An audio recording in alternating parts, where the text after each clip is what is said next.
Being straightforward means telling the truth, not just when it's easy, but especially when it's hard. Sometimes, a bitter truth can save someone from a lifetime of regret. Speak the truth, even when it's uncomfortable.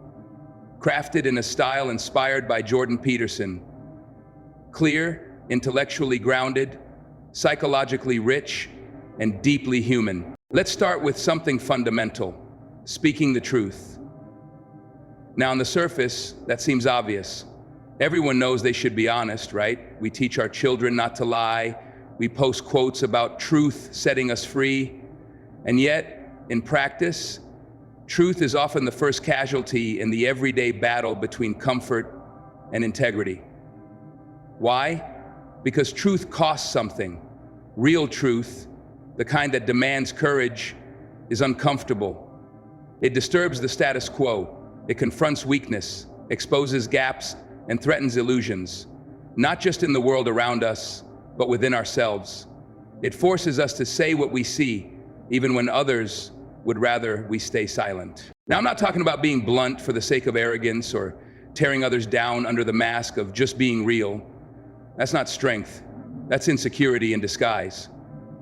What I mean is the moral responsibility, no, the psychological necessity to orient your words with reality, to have the backbone to name things as they are, not as you wish them to be. Think of it like this: every time you choose not to speak the truth, even a small truth, you create a tiny fracture in your relationship with reality. You start to split. One part of you knows what's right, but the other part pretends otherwise.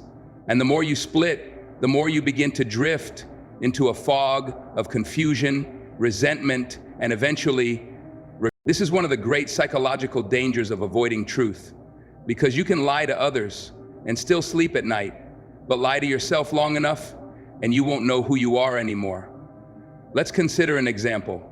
Imagine you're in a situation where something clearly isn't working, maybe in your workplace, your business, your relationships, even in your personal ambitions. You know the issue, you see what needs to be said, but you don't speak. Why? Because you fear rejection, you fear discomfort. You tell yourself it's not the right time, that you're being considerate or professional. But what you're really doing, and let's be honest here, is choosing peace over clarity.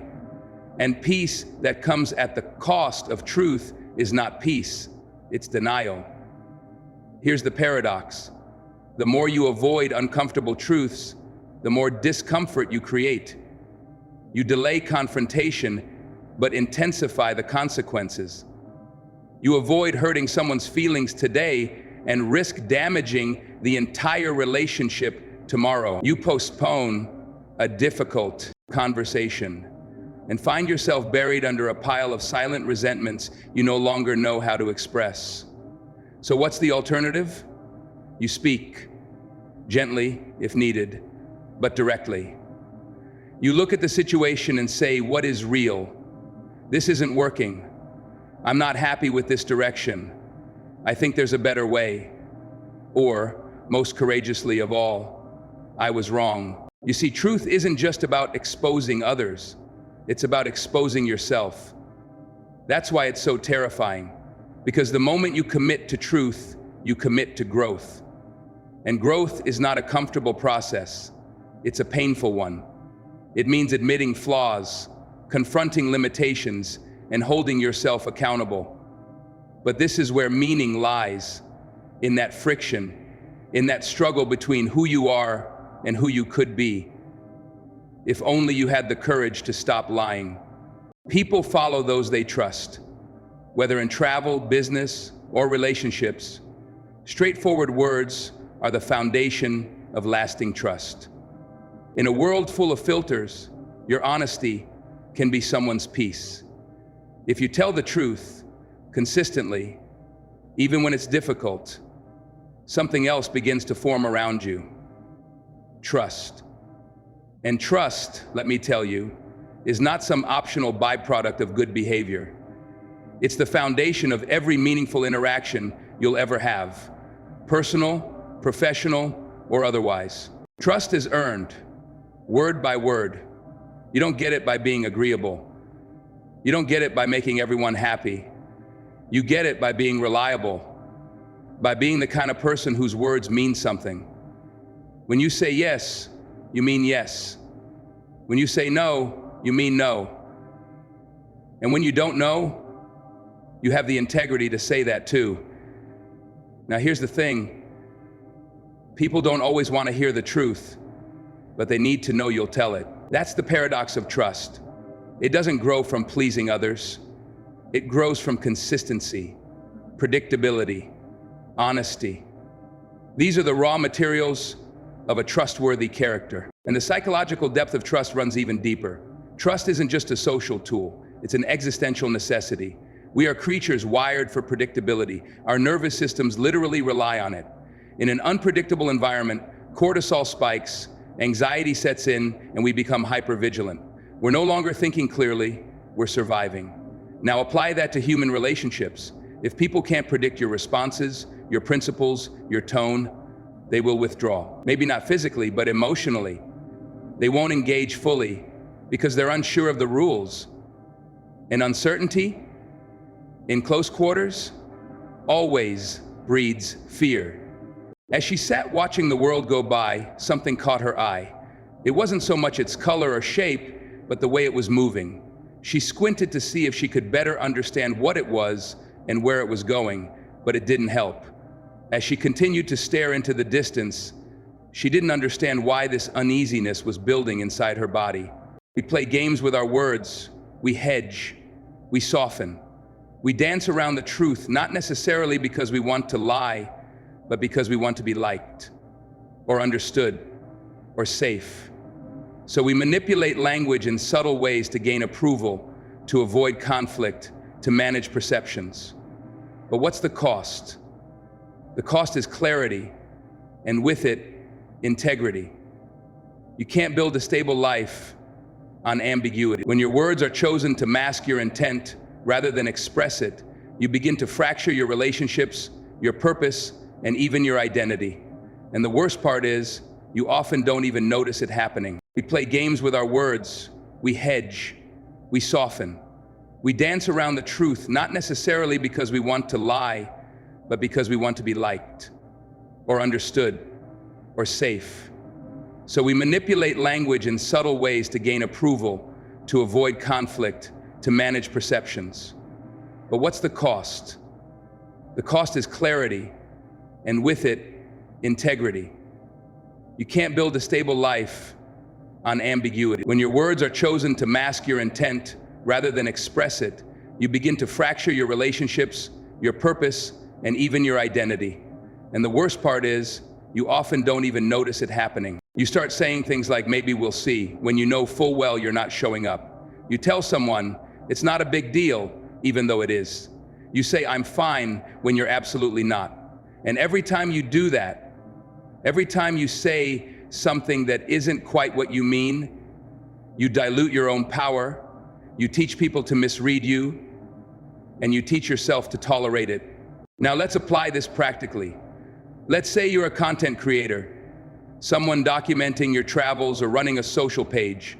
You post something, maybe a beautiful beach, a scenic hike, but deep down, you were lonely that day, or frustrated, or afraid. What if, just once, instead of pretending everything was perfect, you added a few words that reflected the truth? This place was stunning, but I was battling burnout the whole time. What happens then? You risk something, but you also offer something. You offer your audience the gift of truth, and that is rare and valuable and magnetic. There's a philosophical layer to this too. Language is not just a tool, it's a constructive force. With your words, you shape the world around you. Think about that. Your speech doesn't just describe reality, it participates in creating it.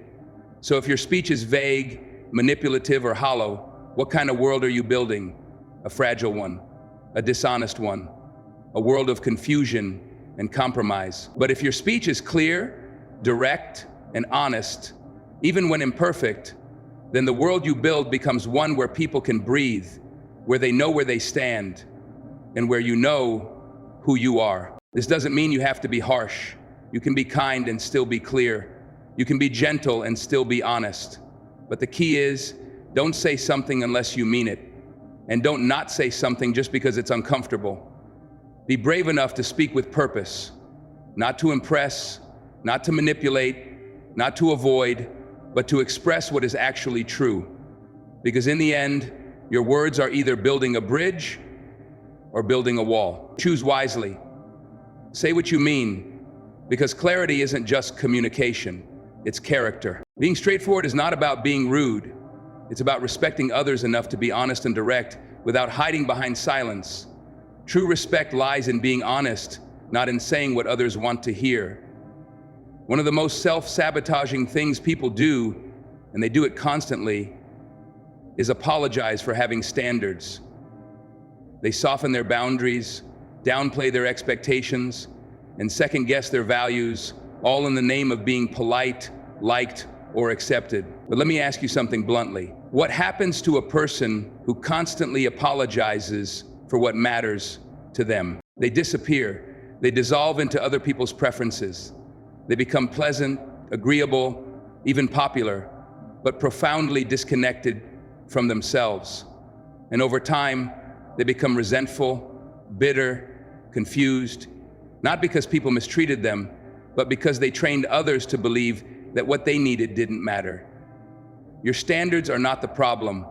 Your fear of enforcing them is. Now, this doesn't mean you need to be rigid, arrogant, or unkind. That's not strength. That's just ego dressed up in dominance. But having standards, real ones, defined by your values and your hard-earned experiences, is not a flaw. It's a necessity. Standards protect your time, your energy, your peace. And those things are finite. You don't get an infinite supply. Think about the last time you felt drained after a conversation or a relationship or a project. Look closely, and you'll likely find that somewhere along the way, you compromised on something that mattered. Maybe you didn't speak up. Maybe you said yes when you meant no. Maybe you accepted behavior that violated your core principles. And why? Because you didn't want to seem difficult. You didn't want to lose the opportunity. You didn't want to offend. But here's the deeper truth. Every time you lower your standards to keep someone, you end up losing yourself. We live in a culture that tells you to be everything for everyone. Be humble but confident. Be strong but soft. Be clear but not too aggressive. Be available but not needy. The result? People walk around half-expressed, unsure, and quietly anxious, constantly filtering themselves through the imagined judgment of others. That's not integrity, that's self-abandonment. And one of the most profound forms of being straightforward, which is what this entire conversation is really about, is having the strength to say, this is what I believe, this is what I expect, this is what I will accept, and what I won't. And then following through. Let me put this in psychological terms. Standards are boundaries, and boundaries, when clearly expressed and consistently maintained, create safety, not just for you, but for everyone around you. When people know where you stand, they can relate to you with clarity. There's no guessing, no manipulation, no emotional volatility. But when your boundaries shift based on how people react, when they're elastic, vague, or guilt-ridden, relationships become chaotic. No one knows the rules, not even you.